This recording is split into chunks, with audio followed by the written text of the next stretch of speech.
En Afrique, comme partout dans le monde, il est de coutume que les plus riches et les plus fortunés soient des hommes d'affaires, des entrepreneurs, des sportifs, des artistes ou alors des héritiers de sang royal.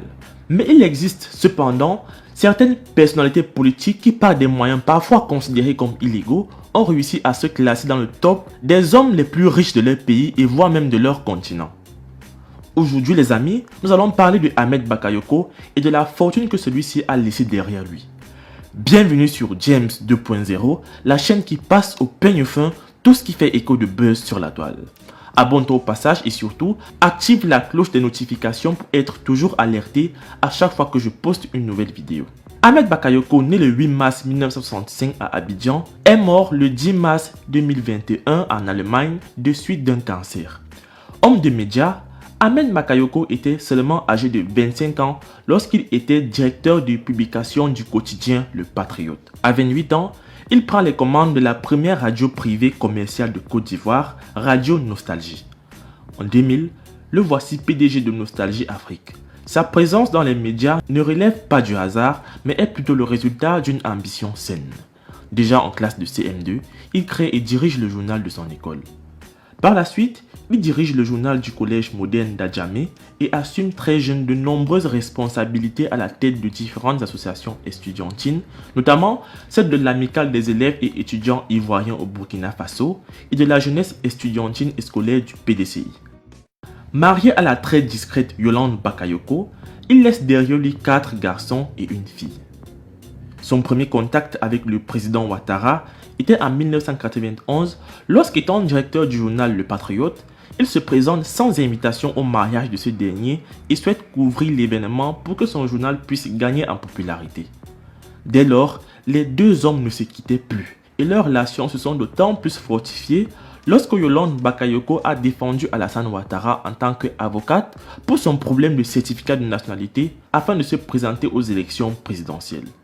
Ayant donc joué un grand rôle dans l'élection présidentielle de Ouattara, il entre au gouvernement à la qualité de ministre des télécommunications et des nouvelles technologies de l'information et de la communication en mars 2003. Puis, ministre de l'Intérieur et de la Sécurité.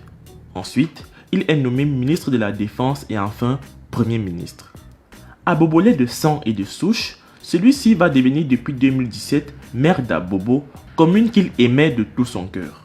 Déclaré par certains comme faisant partie de la franc-maçonnerie ou alors d'être à la tête des plus gros cartels de drogue de Côte d'Ivoire, la richesse de ce dernier, malgré toutes ces accusations, est et reste parmi les plus importantes du pays. Il dépensait ainsi son argent tant pour des futilités que pour des projets ayant sauvé de nombreuses vies. Pour son élection à la mairie d'Abobo, celui-ci avait mobilisé près de 5 milliards de francs CFA pour se garantir la première place. Certains ont dit que c'était pas fair-play, mais en politique, tous les coups sont permis. Ses actions caritatives à l'endroit des veuves et orphelins par mois étaient comptées à près de 700 millions de francs CFA. À côté de ça, Ambak soutenait plusieurs ONG à travers des œuvres de charité et les forces armées en leur offrant du matériel roulant. Il était aussi connu pour avoir la main sur le cœur en aidant les entrepreneurs et commerçants en leur offrant du capital pour démarrer leurs activités. Ainsi, il a su rentrer dans le cœur des Ivoiriens pour être l'homme politique le plus aimé de Côte d'Ivoire de tous les temps. Pour ceux qui connaissaient bien la vie de Ahmed Bakayoko, il était un homme de médias et donc un fan de musique populaire. Il invitait ainsi chaque année un artiste international à sa résidence pour bénéficier avec sa famille d'un conseil privé. En décembre 2012, Chris Brown et Rihanna avaient refait le réveillon du Grand Ambak pour la somme faramineuse de 10 millions de dollars américains. Puis, c'était au tour de Aya Nakamura, DG Dream, Maître Gims, Dadju, Fally Ipupa, Salif Keita, Wizkid et plusieurs autres stars planétaires de se faire la maille sous le service du maire d'Abobo. Il faisait également du sponsoring pour plusieurs concerts et événements musicaux dans le pays. Et à chaque année, c'est pas moins de 15 milliards de francs CFA qu'il dépensait pour la musique et des spectacles dans ces nombreuses villas luxueuses qu'il possède dans les 4 coins du pays et même à l'étranger. Ahmed Bakayoko était un grand fan de voitures. Même si la majorité de ses sorties étaient en voiture de service, celui-ci a fait une collection de voitures les plus chères et luxueuses du monde. Une Rolls-Royce Phantom à 300 millions de francs CFA, une Mercedes-Benz classe S à 65 millions de francs CFA, une Bentley que celui-ci s'est faite à hauteur de 250 millions de francs CFA et une Hummer qu'il a eu à hauteur de 100 millions de francs CFA.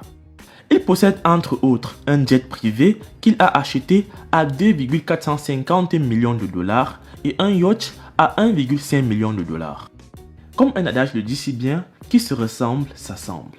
Ahmed Bakayoko était un grand fan de football, le sport qui génère le plus d'argent au monde et était en même temps sponsor de grands clubs de Champions League en Europe. Ainsi, à chaque visite, il n'hésitait pas à se filmer avec les plus talentueux tels que Drogba, Eto'o, Mbappé, Balotelli et plusieurs autres stars du ballon. En suivant de près les dépenses du ministre, on peut affirmer avec certitude que la fortune que Ahmed Bakayoko laisse derrière lui aujourd'hui s'élève à pas moins de 310 millions de dollars et serait ainsi l'un des hommes les plus riches de Côte d'Ivoire. Laisse un commentaire quant à la fortune de Ahmed Bakayoko dans les commentaires, like la vidéo si c'est que tu as aimé. C'est tout pour cette fois, moi je vous laisse et surtout, on se prend pour la prochaine fois.